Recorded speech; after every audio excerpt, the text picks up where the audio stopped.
Perkenalkan, nama saya Sheila dari kelas MJ203, Prodi Manajemen PJJ S1, Matkul Estetika Humanisme. Baik, di sini saya akan membahas mengenai anger management. Nah, topik pembahasannya di sini ada pengertian emosi, faktor penyebab munculnya marah, mekanisme otak, jenis-jenis rasa marah, faktor-faktor penyebab muncul atau timbulnya marah, tips dan teknik, serta anger issue atau studi kasus. Baik, yang pertama itu ada pengertiannya. Emosi itu merujuk pada suatu perasaan atau pikiran khasnya, suatu keadaan biologis dan psikologis, serta serangkaian kecenderungan untuk bertindak. Nah, kalau anger management itu adalah belajar mengenali tanda-tanda pada diri saat marah dan mengambil tindakan yang sehat atau benar dalam meluapkan kemarahan. Secara sederhana, dapat diartikan bahwa itu merupakan eee, untuk mengendalikan rasa marah, bukan untuk mencegah atau menahan rasa marah. Nah, kemudian ada faktor penyebab munculnya marah, itu bisa disebabkan bukan hanya dari, ancaman yang bersifat fisik, tapi dapat juga bersifat psikologis, seperti harga diri yang merasa diri direndahkan, terus ada harapan yang tidak terwujud, serta perasaan permusuhan yang terus-menerus juga merupakan hal-hal yang seringkali menjadi pendorong munculnya marah, dan lain-lain. Dan perilaku marah seseorang itu biasanya dilatar belakangi oleh aspek personal dan lingkungan. Dan kalau di aspek personal itu dapat dipengaruhi dari sistem psikofisiologis, mulai dari tingkat ketahanan fisik hingga kemampuan berpikir, mengelola emosi, serta kemampuan individu dalam membaca nilai-nilai yang ada di sekitar. Dan kekuatan respons marah itu juga ditentukan oleh faktor intelektual atau kognitif, seperti penilaian nilai, harga diri, dan ekspektasi yang semuanya dianggap sebagai disposisi yang bertahan lama. Kemudian ada mekanisme otak saat marah. Otak memiliki satu bagian disebut amigdala yang fungsinya untuk mengidentifikasi ancaman-ancaman dan tidak melulu secara fisik tapi juga secara psikologis. Nah, sinyal ancaman yang diidentifikasi oleh otak ini kemudian akan mengirimkan peringatan-peringatan. Dan seringkali peringatan-peringatan ini bersifat sangat cepat dan efektif, sehingga kemudian membuat manusia langsung bereaksi terhadap sinyal-sinyal yang dikirim amigdala ini sebelum sampai dan mendapatkan tanggapan yang normal dari korteks, yaitu bagian otak yang bertanggung jawab terhadap proses berpikir dan menimang. Sehingga reaksi yang ditimbulkan dari proses marah tersebut bersifat tanpa pertimbangan sama sekali.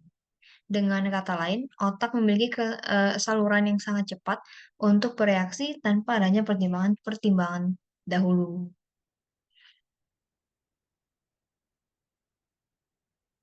Baik. Kemudian ada jenis-jenis rasa marah. Yang pertama itu ada marah ke dalam atau implisit. Itu merupakan rasa marah yang diarahkan ke dalam diri sendiri yang mengakibatkan depresi dan kebencian yang ditahan. Nah, salah satu contohnya itu ada depresi, cemas, dan perasaan bersalah, dan lain-lain. Kemudian ada marah keluar atau eksplisit, yaitu rasa marah yang diarahkan kepada orang atau benda lain yang merupakan pengekspresian dan perasaan benci dan permusuhan yang tertahan.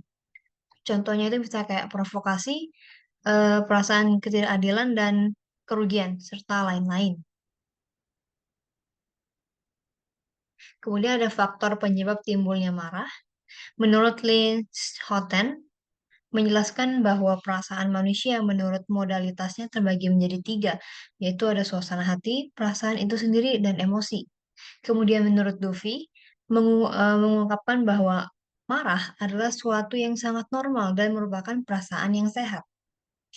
Nah, salah satu contoh penyebab timbulnya marah itu adalah seperti depresi, itu eh, memungkinkan seseorang melakukan hal yang beresiko dan melakukan ucapan yang kasar. Kemudian ada merasa diabaikan. Manusia pada dasarnya adalah makhluk sosial yang berharap dan mencari kepuasan dari berhubungan sosial. Nah, ketika hubungan ini tidak terpenuhi, hal ini bisa menimbulkan emosi yang negatif. Salah satunya adalah kemarahan. Kemudian ada tips atau teknik anger management. Yang pertama itu kita mundur sementara dari sumber amarah.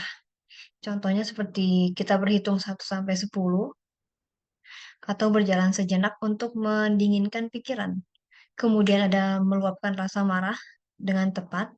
Misalnya menuliskan perasaan, menggambar, melihat meme lucu, dan sebagainya.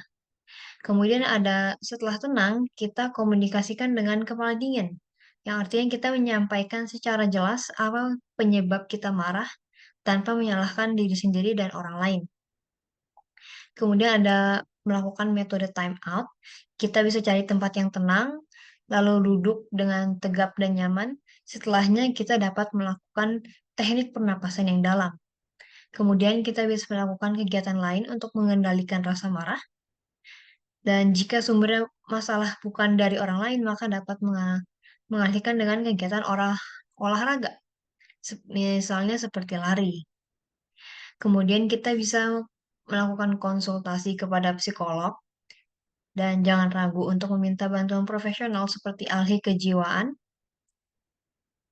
sehingga dapat mencegah kerusakan yang lebih jauh, baik secara fisik, mental, dan sosial.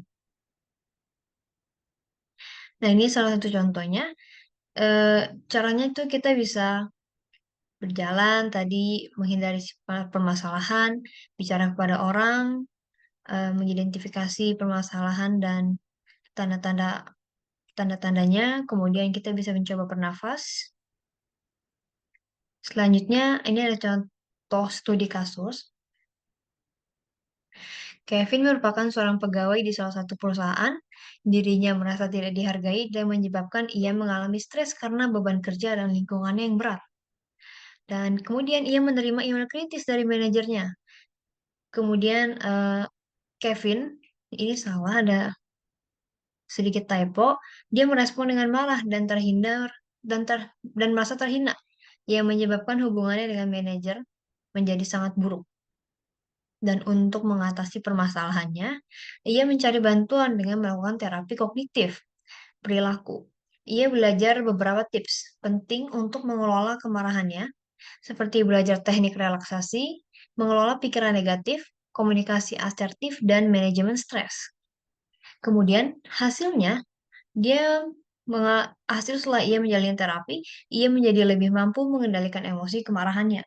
Ia dapat berkomunikasi dengan lebih baik dan memperbaiki hubungannya dengan manajernya setelah menggunakan tips-tips yang ia pelajari.